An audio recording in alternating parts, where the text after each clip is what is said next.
Hopefully you are warm. I am hot now.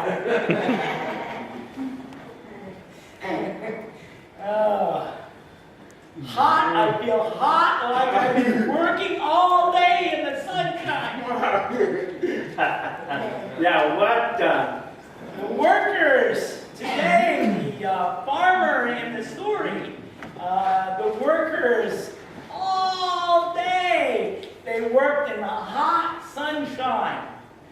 And interesting, because I sometimes read the deaf churches that have no pastors, they have lay-read sermons. Pastor Reinke's church, Pastor Bud Palmer's church, all of the churches have some of their deaf sermons on the bulletin board on EC Epitha conference. And the two of them had very different sermons, but interesting sermons this week. Bud Palmer said, well, I think that he was preaching against Pastor Reinke's sermon, actually. Wow. Bud Palmer wanted the deaf in southern Wisconsin to know that the workers in the farm were not working for their salvation. Which is true, yes. That's exactly right. That is true. When the farmer went, normally before 6 o'clock in the morning, normally he will go to town and find the workers waiting to be hired. They will go before 6 o'clock in the morning so that when the sun comes up, they are ready to work in the farm. 6 o'clock, he sends them out to the farm to pick his grapes. This is a farm for grapes. And they go and they begin working, picking the grapes, putting them in the baskets to bring back to the farmer. He goes again to town at 9 o'clock. You're not lazy. You never sleep until 9 o'clock, right? Sleep until 9 o'clock? Wow! Wow! Sometimes 12. Wow! Wow! 9 o'clock in the morning, and he goes and he gets the lazy ones who were sleeping too late. And he grabs them and he says, go out and work the farm, and I will pay you what is right, what is fair. They go to work. Again at 12 o'clock. Again at 3 o'clock. Again at 5 o'clock. They did not have fancy heaters that they could turn up, fancy lights that they could shine down. When the sun went down, it became cold. When the sun went down, it became dark, and you could not work. So at 5 o'clock, 1 hour's work, maybe. But the farmer told the treasurer, the one man who took care of the money, he said, pay the last workers first. Pay the last workers first. Yes. How much do they pay? A normal day's pay was 1 denarius. That was a coin that was worth, today, people do not count inflation.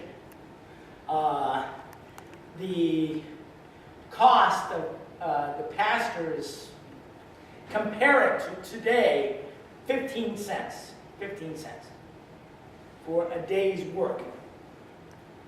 And I say, well, but when I go to the store, the store, I pay more than $1 for my bread.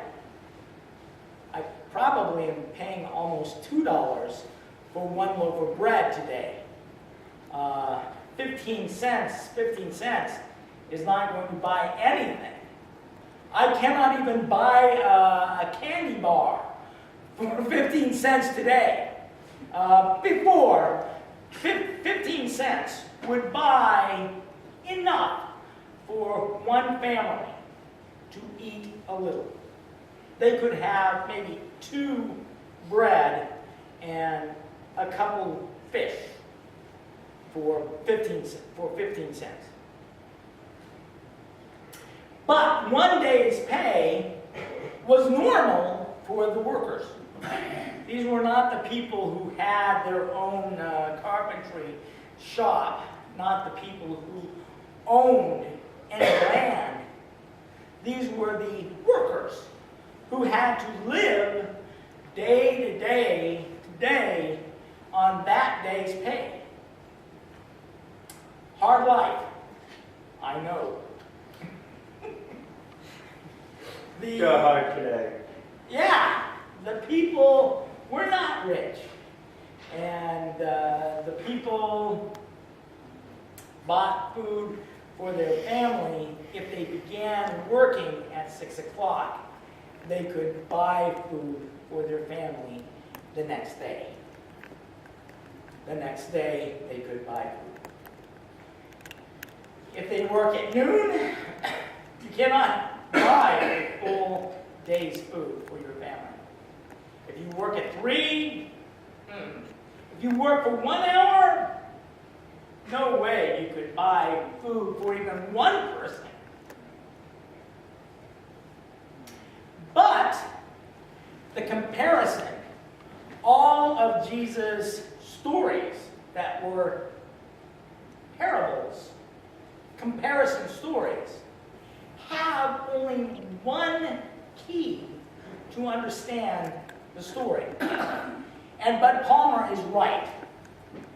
The key is not that you work for your salvation and you earn heaven.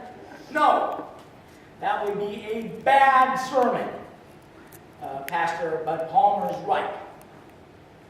But what is the key? If we think, who is the farmer? Okay, it would seem that the farmer is God. That is the key? No, not really. But you're right that God is the farmer. God calls people to work in His kingdom? To work for salvation? No. The key is that the farmer calls workers. God calls us. It is not that He pays us. The key is that He calls us.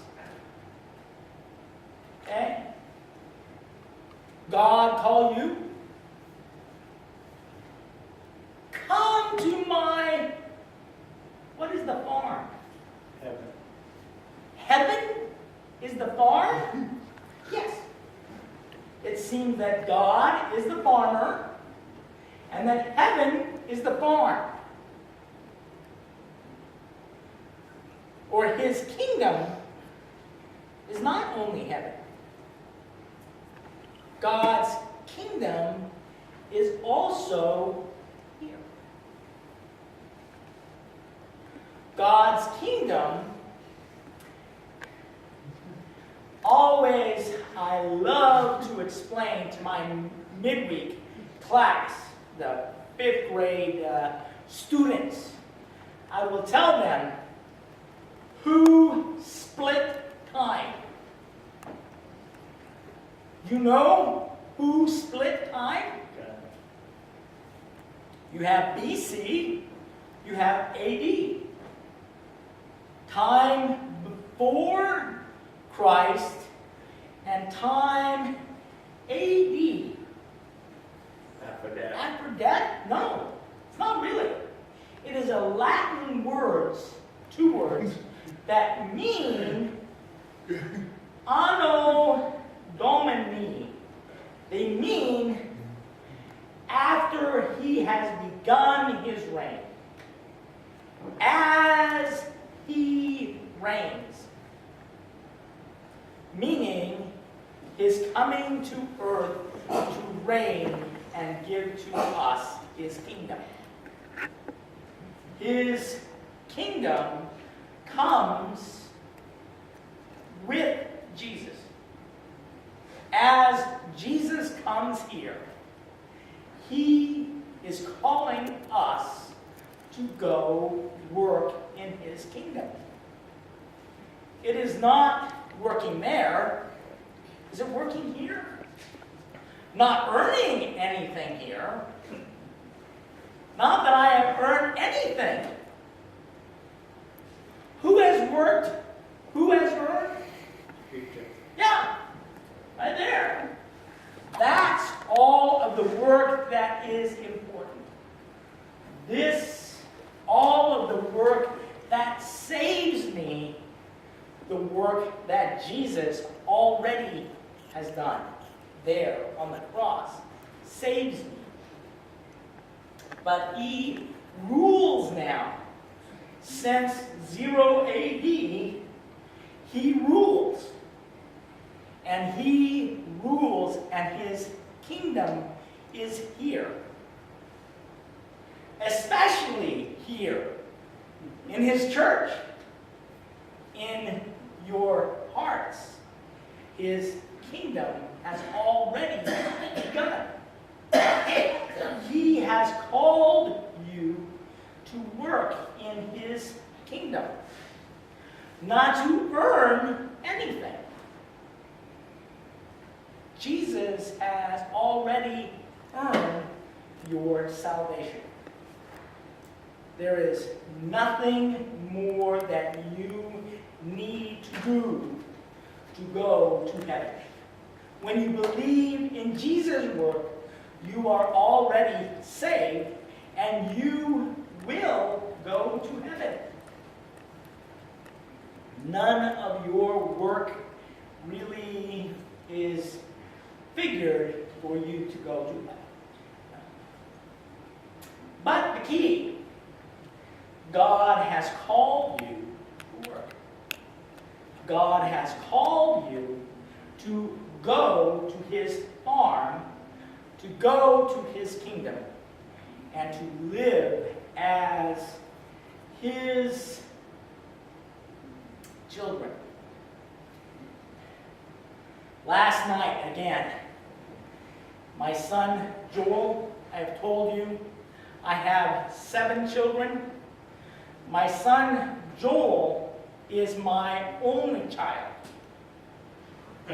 He does not think that the other 6 are really his family. He thinks those 6, he is the one special one, the only child, and the other 6 children should work for anything that I give them. I can give him because he is my son, my only son, Joel. But the other 6, they should work for anything that they get. The one son, his cell phone got dumped into the water, and I told him to put it into rice, throw it in a bag of rice, and it will become dry. The rice sucks all of the water out. And it worked for a while. It worked, and it's now working half-time. So I told my family I am giving my son a new phone. My son Joel said, "Give him an old phone. Give him the one that is almost broke." I said, "Joel, what?"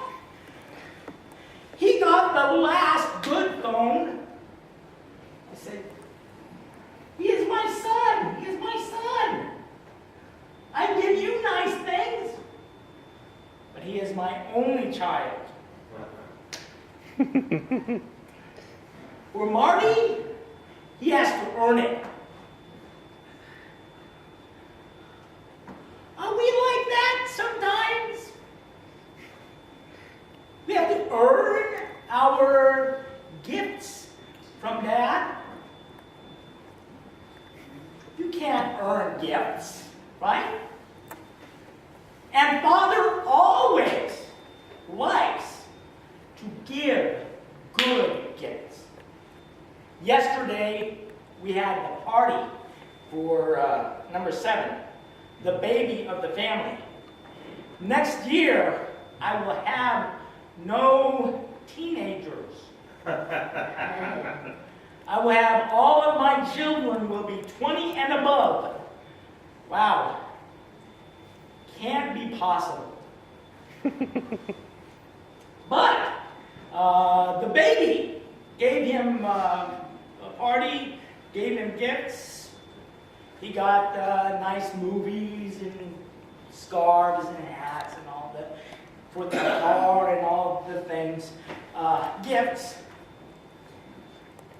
Again, Joel is saying, why is he getting such nice gifts? You can't really pay that. That's a lot of money. You can't pay for that many gifts. Why? Why are you complaining? But it is like the story today. The people who were hired first were complaining to the farmer.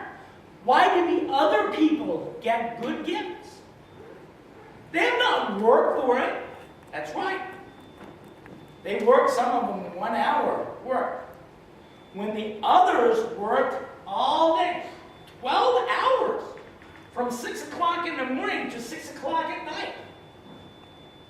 Some of them worked for 1 hour, 5 o'clock to 6 o'clock, finished. Well, a father likes to give good gifts. He calls his children and he tells his children, my gifts are for you. Don't have to work for those. Doesn't matter how much or how little work. His gift of eternal life is connected to his calling you into his family, into his kingdom.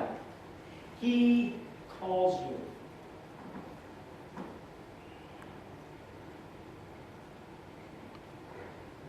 Counting easy. There are a few people that he has called. He wants all of them. He doesn't want the few who have worked. As I am looking, there are many of you that have worked many, not hours, that have worked many years in his kingdom. You have worked for his church. I mean, some hard jobs, some easy jobs, cooking breakfast, thank you, working in his kingdom, his family working together. The first one, yes. The last one, yes. All of them working together. And it doesn't matter how many years, and it doesn't matter how old or how young, how many grapes you picked. There is no count there. His call that you should share his kingdom.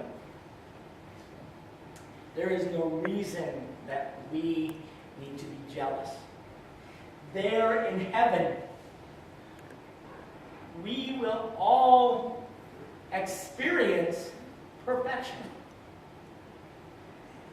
Our life in heaven, I'm a pastor. I'll be a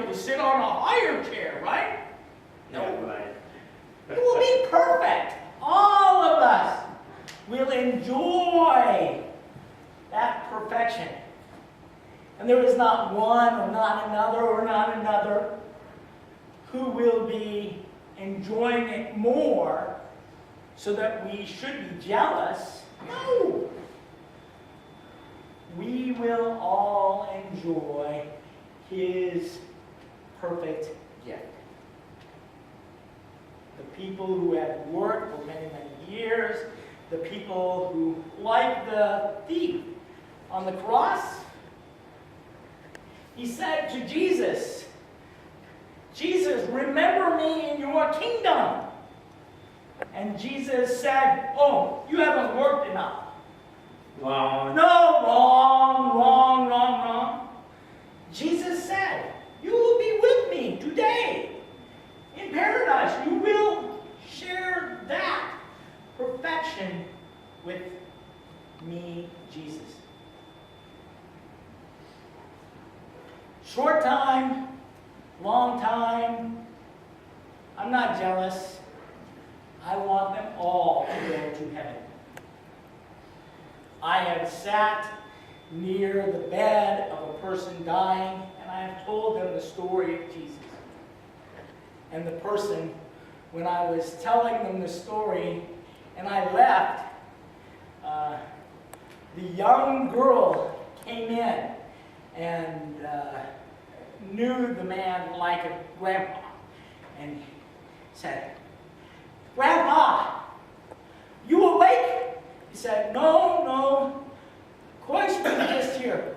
Could you read to me from the book called Third Chapter of Christ?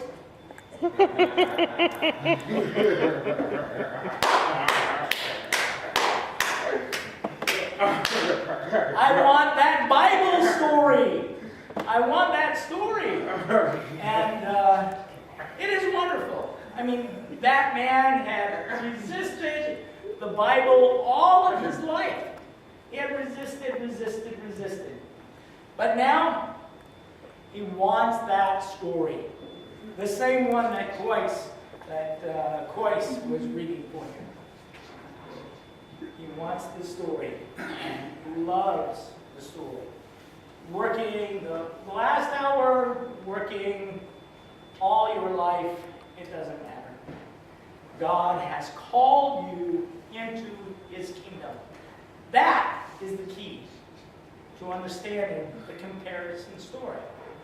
God gives to us his call to work in his farm, to gather in what he has already planted, what he has already grown.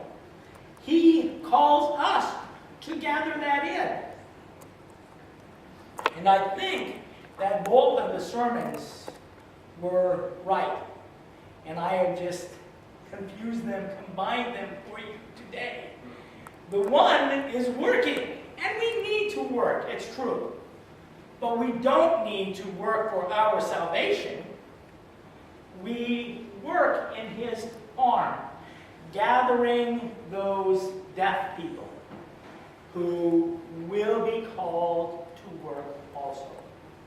Young, old, many years of service, few days of service. We want them all, like the farmer. Morning, night, we want to gather them and call them all to work in his kingdom.